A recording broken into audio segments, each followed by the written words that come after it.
Hey everybody out there, this is Seto, and I do want to apologize to you guys. I'm doing this setup on the fly. I have to go to a doctor's appointment soon, but I want to make a quick video because I'm not going to have any other time to do it within the next 2 days. I'm going to be going down to my house. I'm at my girlfriend's place at the moment. But I want to talk about Code of the Duelist. That's the topic for this video. Now, I've mentioned on this channel over the last couple of videos, even last week when I was doing Market Watch, how I feel that Code of the Duelist is not a horrible set. When you compare it to Maximum Crisis, Raging Tempest, even going back to last year with Shining Victories and Dark Illusion and Totally Awesome and all that stuff that came out in those sets, it's not that amazing set. But when you compare it to what it's supposed to be, mind you, if I compare it to a Duelist Genesis, a Generation Force, to a, not Duelist Alliance, that's a different thing altogether, that's a cat of a different color, I would say. But when you compare it to, pretty much if you take Duelist Alliance out of the equation, because Duelist Alliance on its own did not help promote the pendulum mechanic, it was kind of an oddball, so to speak. But if you compare it to Generation Force and you compare it to Duelist Genesis, let's look at those two right now. All right. When you compare it to those two, Generation Force was the more powerful one. Duelist Genesis was the more powerful one. That really you had Stardust Dragon, an ace monster, mind you, that was broken. Great. Like, people wanted Stardust Dragon banned back then. Kind of the way people somewhat feel about Firewall Dragon right now, but back then people really wanted Stardust on the limited list or ban list. I mean, for Pete's sake, Akiza's Black Rose got limited at one point because that card was so broken at the time. I apologize, I'm on a couch right now. But yes. So, I feel it's more similar to Duelist Generation Force. Not an amazing set. A set that has a lot of good potential commons and rares and supers, really, for a generic deck building. But it helps, the difference between Raging Tempest and Maximum Crisis and all that was, those were promoting different mechanics. I mean, that was promoting something that didn't involve the link mechanic. If you look at even the commons, the rares, and the supers of the Code of the Duelist, it's promoting link mechanic, okay? That's what it's doing. The first two sets, it looks like, yes, they may not have that broken card that we all want, and it may not be super expensive, so we think the set is bad. I think if you're trying to buy boxes and make money off the set, that is not the way to go with Code of the Duelist or the next set that is coming out, even to some degree. But if you want to build Trick Stars, if you want to build World Chalice, if you want to build this, the cards are going to be cheap. Pick up singles. People are going to still crack open boxes. People that sell cards online, they're going to be cracking open boxes to make some money. But it's going to be fine to build it. And Firewall Dragon, I'll mention this because I haven't heard a single person mention it. You do know that in November we are getting a Cyverse structure deck, if I remember correctly. I looked it up online and it says in November we are getting a Cyverse structure deck. And so let's see here. September, October, November. So in 3 months about, we're going to be getting a Cyverse structure deck. The one that they over in the OCG. Now, it's not meta defining, for the most part, but it is a good structure deck. It has a lot of potential to do things at a regionals and things of that nature. Maybe sneak in a YCS. Maybe. We don't know the format. We don't know how it's going to develop by the time that November and December and January roll around. We don't know. We're just speculating for September right now in that ban list. Heaven only knows what will happen come time next year. We don't even know. So literally what I'm saying is Firewall Dragon, I feel, is going to do this. It's going to go down. Then people are going to figure out, oh, there's a structure deck coming out. Now it'll go up. And then it's going to just, after that, it's going to just continue on a downward spiral as reprints happen. That's what's going to happen, I feel like. It's going to spike, it's going to go down, spike, go down. That's literally how I feel it's going to do. I mean, I've seen it happen so many times when people just forget that there's a structure deck coming out that uses this card that's in the main set. And then It goes up and then it goes down. So I would say if you can pick up if you want to play that structure deck, maybe pick up 2 of them. 2 of the Firewall Dragons for $20 to $30, probably more on the 20 side, I would say, definitely. You know, that's spending $25 on a card, or just one of them if you feel like you're going to use it. I mean, look at the OCG, look how their deck is built using the Cypher structure deck, and then come back to buying what you want to buy out of the set. Look at the set, what's in the structure deck, to see what Cypher's monsters we're getting, and then compare. Now, I think that Firewall Dragon was getting a reprint in that structure deck, but I'm not quite sure. I think it was a show and jump reprint they got. But if it does get a reprint in that structure deck, it'll go down. But if it doesn't, it will go up for sure. Number 2, it'll probably go up no matter what, because people like their hollow rarities, right? People like shiny cards. Even I, to some degree, do like my shiny cards if it's a deck I really enjoy.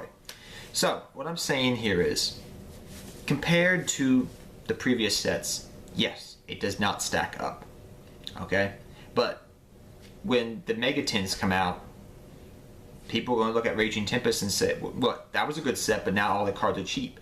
Every main series set within a year loses value. Ever since the Megatins happened, ever since these massive reprints have been happening more and more in Yu-Gi-Oh! Within 6 to 8 months of each other, expensive cards that come out of main series sets go down.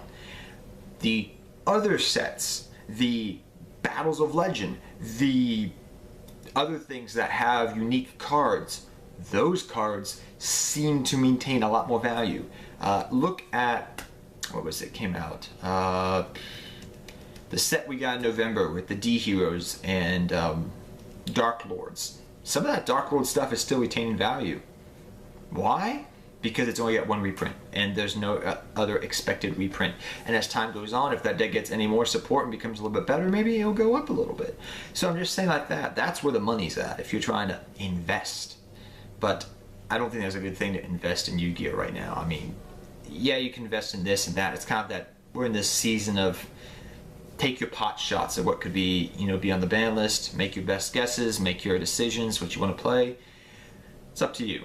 But is it a bad set? Let's go back to that. No. It introduces a new mechanic very well, okay? Gives you things to play around with it. It introduces it very well. People have not been super receptive to Link monsters, just like they were other mechanics. It helps ease people into it. This is what you can do. These are some things you can do. Here's some cards that may be helpful in the future. You can play around with, you know, Mermaid, you know, Returning Captain and the trap card they have, and all these different things, and try it out. So it's a good set in that sense for an introductory set. That's the purpose of this set, to introduce you fully, just like the structure deck, into Link summoning. That's the purpose of the set, and it does that very well. That's the purpose. For an investment's sake, for trying to make money off it, no. But for an what it's supposed to do, its intended purpose, it does that fairly well. If this set came out 3 months from now, and we've already got 2 other sets that have come out introducing the Link mechanic, I would say, yeah, this set is completely garbage. It's bad overall. There's no redeeming qualities. But for what it's supposed to do, it does it good. It does what it's supposed to do. Fine. Introduce Link summoning.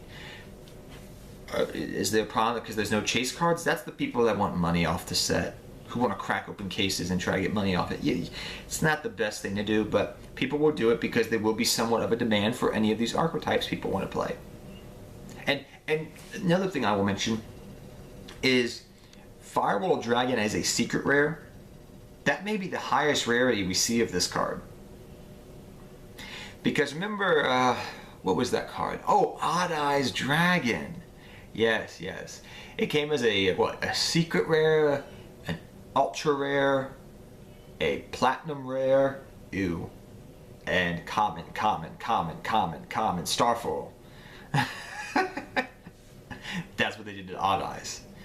So, what I'm trying to say is, it may not get a higher rarity than Secret for a very long time. Possibly. Possibly, because, you know, over here in the TCG, Secret Rare is the highest rarity we have in a Mutant Series set, or sets in general, besides OTS packs. So saying that, I don't foresee it maybe getting a high rarity. Maybe it'll get in the megatins next year and be a secret rare. Maybe. Maybe that'll be the cover card for one of the megatins and it's a secret. Or it could be like Odd Eyes, it'll be a platinum secret rare. Ew. That was not beautiful. That was too much glitter.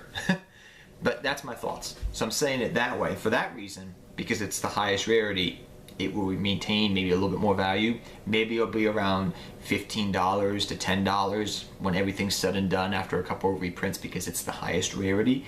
I don't know. An Odd Eyes Ultra Rare right now maintains a value of around $8 to $10. And Firewall Dragon, I would say, is a little bit better than Odd Eyes. A lot better, actually. More comparable to a Stardust. And Link Vrains, if you've been paying attention to the anime in Japan, is actually fairly popular. And probably when it gets dubbed over here, it may be very popular as well, because the same person that's writing it is the same person that wrote the early 5Ds series for Japan. And you know how people love that 5Ds and that early era of 5Ds, how good it was. He's the same person that wrote it and had a hand in it in directing. So saying that, Firewall Dragon could be an expensive card because of nostalgia and high rarity overall, but that's just speculation. Tell me what you think of the set, guys. I mean, I'm not saying don't go buy this, cards from the set. Just don't go buy cases and boxes and expect a return. If you want to buy, like me, who wants to play, I do want to play World Shells. I do want to play Trickstars. I do want to play Cybers, I want to play, all these little decks that are coming out because they look cool to me. They look fun. And they're going to be cheap. So might as well just drop some money to have it, maybe $100 on it just to play Yu-Gi-Oh! Place these new decks, play them out, try the new Mrs. Radiance in this deck and that deck. But trying to crack open cases, I don't think is the wise thing to do for a set like this. I would say, and I'm going to say this again, I've been saying it ever since the Megatins and multiple preprints have been happening. If you want to invest in sets that are not main series sets, or invest in the Megatins. That's literally the money you're going to get your return on. But that's just my thoughts. Tell me your thoughts down below, guys. These are just the thoughts of a man who has forgotten his real name and just calls himself Seto Kaiba. But take care, everybody, next time. Good luck dueling to all of you and have a wonderful day. Take care.